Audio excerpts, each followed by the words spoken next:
Welcome back, my friends, to another episode of Heroes of Kriegeland. Stovar continues his journey to becoming a hero of Kriegeland in the Heroes of Kriegeland tournament hosted by Alroy II and the original hero of Kriegeland, Balerio Darkmoon, operated in the Arcane Engine, a magical simulation that will create a situation in which he must survive. Okay. While you and Tuck are standing there in the darkness, suddenly a brilliant green light sparks up in the distance and flies towards you and Tuck. Within the small bulb of green fire, a tiny fairy hovers about, spitting off green and yellow sparks as she giggles and flies about. "Listen up," she says. "I'm here to tell you the rules to this little contest. Balerio has determined that the first and foremost quality of heroes is the winning edge. And so, this contest, known as the Dwarven Standoff, is winner takes all." I like the sound of that. You and your partner will be placed in a crumbled dungeon in opposition to another duo in the contest. Each team will have a captured hostage loyal to the other team. Each hostage knows the secret runic passphrase that unlocks the only other door in the dungeon. And behind this same magically sealed door is a golden statue. The first person to touch the golden statue, including the hostage loyal to your team, wins the contest for the whole team. Okay. Questions? Just wondering if we could just kill the hostage. I mean, that's what you're going to have to decide as you come to. So, the darkness kind of lifts away and you feel like a kind of a shift under your boots, and now you're standing on what seems to be stone floor. You're in kind of the broken and crumbled tunnels of what is a Dwarven city's what's called a forum. In Dwarven it's called a forum, or like main hall. You know them well enough. It looks like a standard stone main hall to a Dwarven city. You are in what would be a guard bunker, and that is a stone 20 by 20 foot room, and it has a locking stone door and a small viewing window that has like bars in it. 100 feet across from you on the opposite side is the stone locking door and barred window of your opponent's guard bunker. Okay. And then in the corner, just across from the door, so not in any sort of ranged attack danger, there is a dwarf tied to a stone chair with a rope. Okay. And then that's it. And you can see the magical door from the window. Okay. So it's essentially it's pretty straightforward. It's like not really places to hide. Yeah, it's kind of a big open thing, and you guys could like shout to each other across the hall. If you tried to sneak, it might be kind of hard because you'd have to be trying to like sneak out and around the walls amongst the ruins of the Dwarven like main hall, where every other hallway and doorway that would normally exist in like a big open hall like that is all crumbled and collapsed in this version. The only other door, which is just essentially you both are, it's like a triangle almost. It's like you guys are across from each other this way, and then up this way on the other side of the hall outside is a big obvious magical sealed door, which is the vault they talked about. Okay. Huh. Well, what are you thinking, Stovar? Well, it's a little bit more straightforward than I thought, Tuck. I suppose, yeah. We could go straight at them, or we could play a little trickery and try to... What if they got their friend here, and we hid over by the door? And the idea is that we just slowed them as soon as they opened it, and then we touched the idol. So you're saying... Oh, I see. So you're saying we give them their hostage. Let him open the door. Could be a crazy strategy, but... Oh, it is a bit of a gamble. I can cast Entangle. Okay, Tuck. It doesn't work as well in these underground, stony type areas, so I don't know how much strength I can really pull out of it. Okay. Well, I can't think of anything else to do that's clever. There's not many places to hide. It's either that or we could kill this guy and then... Let's see what this guy has to say. And Tuck pulls out his, like, cloth gag, and the dwarf just starts yelling, like, dwarven obscenities at you guys. I'll gut your mother, your mother. And then he, like, puts it back in, and he's like, yep, don't think he's gonna be too helpful. Well, let's try this, and I'll take it out again and smack him and say, shut up, you lovely, you lonely little pebble, or like whatever. Yeah, so he's like, he just like glares at you and he goes, oh, so you're one of the blood traders, are ya? You call yourself a dwarf, you piece of filth? I swear I'll kill you as fast as any follower of Dargyle. Yeah, that's the war god and the creator of the orcs. You listen here or I'll gut you like a fish. You're gonna tell me that passphrase, and I'll let you live. And I'm gonna roll an intimidation. Okay.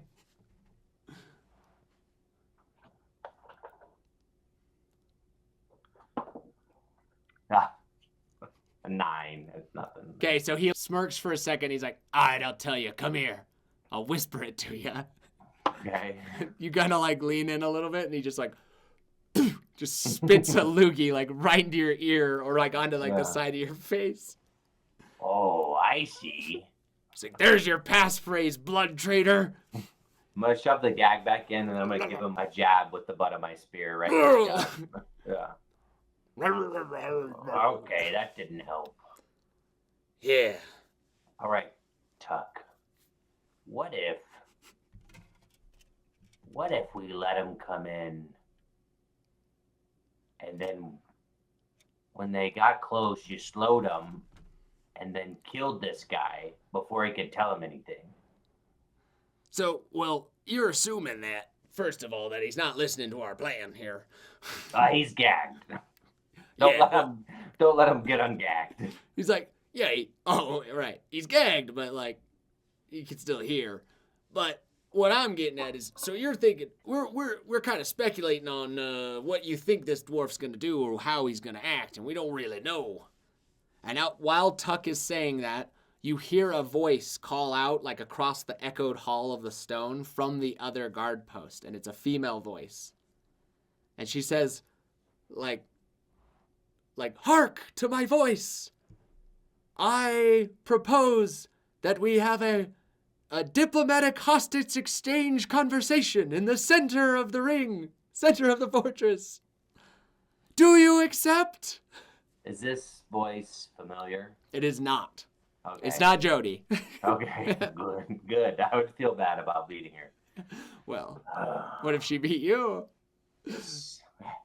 Impossible. Impossible. Tuck, this sounds like a trick. What advantage would a hostage trade be? Well, I suppose they think they're in the same situation we are, so they figured we could at least talk about it as a foursome instead of a twosome. She sounds pretty, too. Maybe we should go, introduce ourselves. And he starts, like, rubbing his belly button a little bit. Okay, Tuck. Okay. Well, let's see now, Tuck. Can you cast any illusions? I think technically Fairy Fire is an illusion, but it's Fairy Fire. Oh, okay, yeah. He has Entangle, Fairy Fire, Goodberry, Jump, and Long Strider. And then what does Long Strider do? Doubles your speed, your movement speed. So Just that could work in that whole slowing down concept, but we just speed you up instead. Okay. Or speed me up, whoever's faster. You want to race? I mean, Tuck, I'm a dwarf. We both know we're slower than humans. Well, I don't think I'm very fast for a human, so. Okay. All right, let's hear what they have to say, but be careful. If that's some kind of wizard folk or sorcerer, they could cast. My thought was if you could cast an illusion, I could sneak around and get the hostage while you're talking. let's make sure they're not doing that to us. Yeah, so we need to make sure we see the two of them. Yeah. All right. You want me to yell out to them that we accept? Yeah. We accept, darling. We'll see you in there. Okay, So, okay. you can tell both of you guys, like, you and him, like, open the stone door. And they're, like, kind of loud and obvious because they're just, like, guard gate doors. And you can see theirs kind of open. And you guys, all of you kind of eke your way out of the rooms. I'll stay back until Tuck. Well, I don't want Tuck to be alone. Well, they're 100 feet down away. So, like, unless they start, like, shooting arrows immediately or something, I don't think that you're going to be in any kind of... Well, yeah, no, I don't want like a sorcerer or a wizard to be able to have like some kind of illusion that makes it look like their partner's there. And Yeah, really no, I obviously around. I get you. That's a good silent image would be very good right now. Yeah. Or really disguise self or something. Yeah. All right. We'll both go. You stay behind me, Tuck. You see them leaving, and based on their appearance, you have a better sense of who they are and what they're about, and you feel more at ease that they're not trying to trick you. It's two ladies. One is a high elf and one is a human. The human's kind of a bigger gal. She's a little heavier set, looks like kind of like an islander look, like darker skin and rich coffee brown long curly hair. And she's got like leather armor on and has like a little ukulele style thing. But she's got badges and colorations and stuff that are for Zarel, which is the vengeance, righteous combat, and like that kind of stuff, like the paladin goddess. Okay. And her partner is a high elf woman, like an islander bard. Yeah, like an islander. Yeah. Okay. She's like an islander bard of Zarel. Yep. Most beautiful voice ever. And then her partner is like the opposite, super pale, fair-skinned, high elf, blonde-haired, who is also wearing leather armor, but hers looks like it's really nicely made, and it's like got really nice like blue and silver inlays in it. And she also is wearing Zarelite apparel. So it looks like it's like two kind of upstanding, straight up like paladin adjacent style characters. So less likely to try to be like... Less likely to probably try to pull some kind of maneuver on you. Exactly. Not that that's not a, it's not no guarantee, but based on how you see it. And they seem to just be kind of like walking into the middle. The high elf is confidently strolling, and the human behind her is, 3 steps behind, 1 to the left, and is kind of laying low and staying quiet. Okay. They don't have your dwarf. It looks like they're just coming out with just the two of them. Yeah, same with us. Right? Okay, so you guys both, we'll say each team goes about 25 feet in, so you're about 50 feet from each other, and then you guys kind of stop and just call out a little bit. Yeah. And the high elf lady says, "I am Evangeline," and she pulls out and does like a trick with her rapier, and she says, "By the holy edict of Zarel, I am to be a hero of Kriegeland, and I declare it so by my goddess. And so I challenge your best fighter against me in one-on-one combat for the right to free our hostage. What say you, opponents?" I'll look at Tuck. Tuck looks at you and he goes, "You think," he like kind of like mutters to him, like, "You think you could take her?" I can. I'm pretty good, Tuck.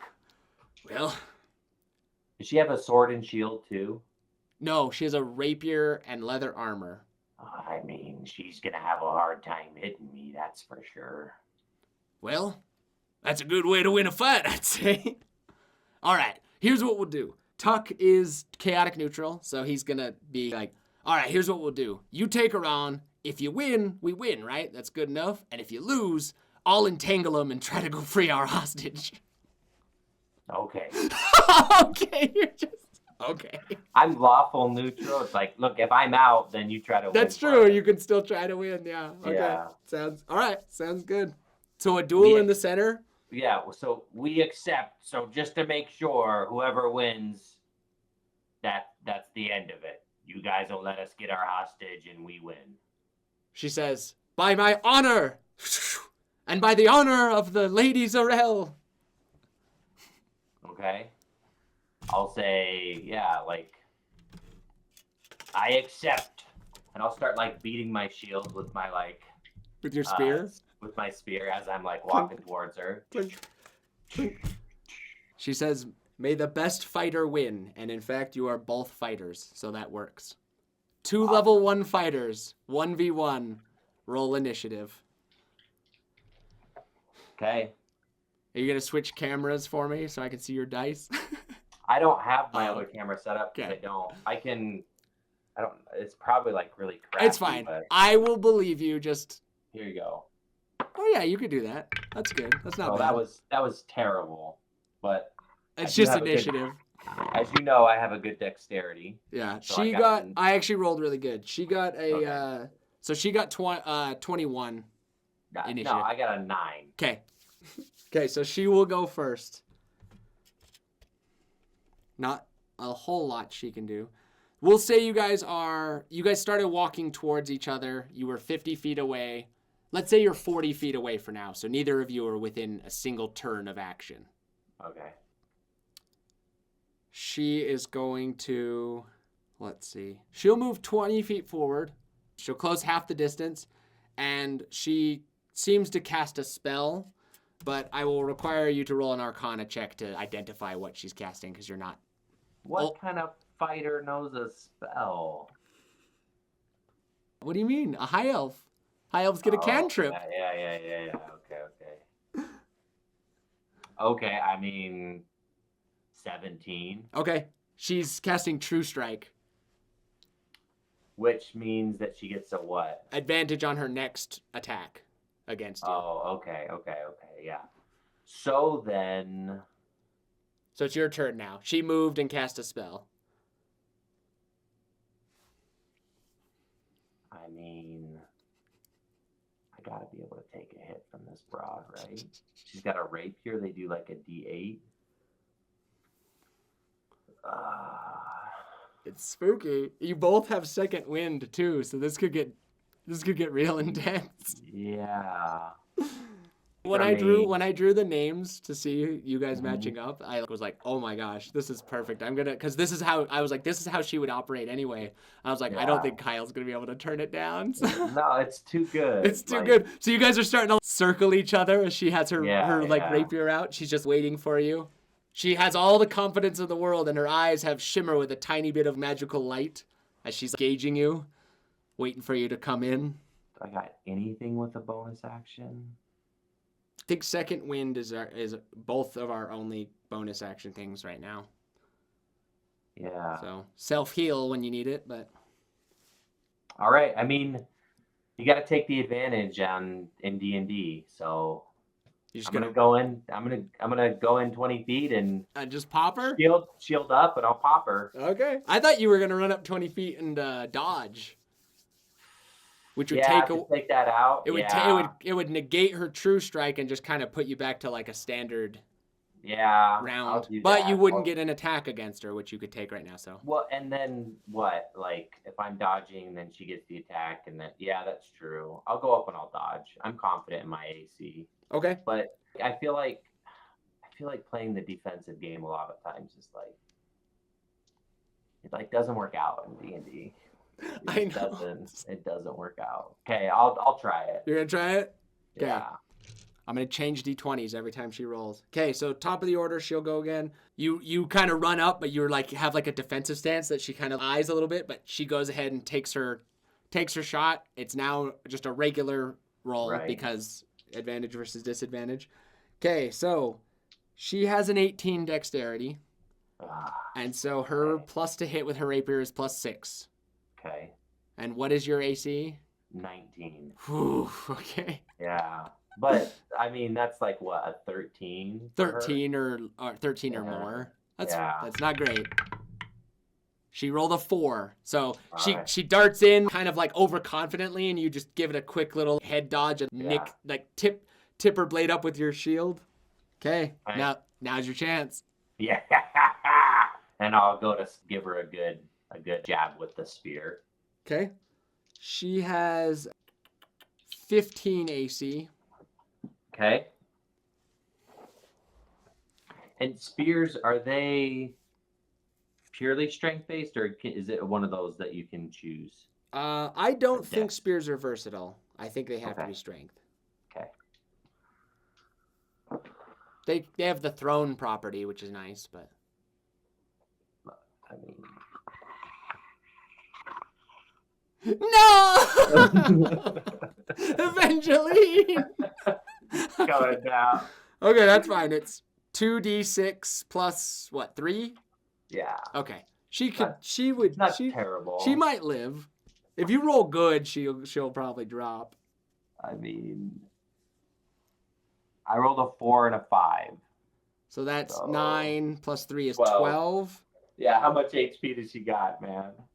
Oh no, she only has 10. Okay. Crud. Okay, so I'll ask you a question. Do you want to allow for a quick second wind for each of us, even if we drop to 0, to make the fight go longer? It's I don't know, man. It makes it more cinematically pleasing. What would it have to be? Because she'd have to take it on her next turn. So, like, does she even get an action on her next turn? No. Yeah, we can say it's like. Okay. So Good. yeah. So you stab her, she drops. She'll I get. let her come back. She'll do a Do we free. have to re-roll initiative? No, because it'll just be your turn next anyway. So. Yeah. You wouldn't want to re-roll because if she rolls like good again or whatever. Yeah, then... yeah. I was gonna Okay, say, so she pops back up with 7 health. Okay. And is like, oh, and you can tell she's like holding the like wound because like you just like got her right in the rib and she's holding it and she's like, oh dear. She slides back a little bit and she's like, you may be more formidable than I expected, but I stand by my challenge. Okay. And I'll say, get up and make your god proud. And you'll it's my turn, right? Take another I'll swing, take another. yeah. Oh, Okay. come on. I mean, I rolled a 15. Okay, yeah, that hits. Okay. Oh my gosh. So Well, she still has 7 hit points, so she could stay up if you roll low. 4 or better. Yep. I rolled a 4. Do you want to It's fine. Okay. I believe you. Okay. She goes down to one knee. She's like, "Wow, I can't believe it. This might be the most humbling experience I've ever like dealt with in my entire life." She turns around and she's like, "I'm so sorry, my friend," she says to the bigger like bard girl who's just like, "Well, you know, we knew we were gambling on when you said you wanted to try to take them on. I guess we just have to hope that, you know, we can learn from this and we'll go and serve Zarel another way." And she says, "Yes, I understand. All right. You may go and release your hostage." And then the two of them just go and sit in the corner. Tuck's like, "Hey, you did it, little man. You did it." Yeah. That's some fine work. Okay. All right. Yeah, we'll go. Tuck goes and hands Evangeline a couple of good berries. Feel He's good like, about it. "Good, yeah." He's like, "Good work, kid. Good try." Okay, you guys go and release the hostage. He's like, "Oh," and in Dwarven it's the opposite. He's like, "Oh, my friends, I'm so happy to help you. Is that blood traitor still tied up in the other room?" No. Yep. Well, here's the passphrase. In the meantime, I'm gonna go give him a whooping. So these like magically created dwarves are like magically aggressive towards each other. So he runs off and starts pummeling the other hostage. You guys open up the vault door. There is a golden statue. Mm-hmm. Tuck looks at it and goes, You should do the honors, little guy." Okay, I'll touch it. Okay.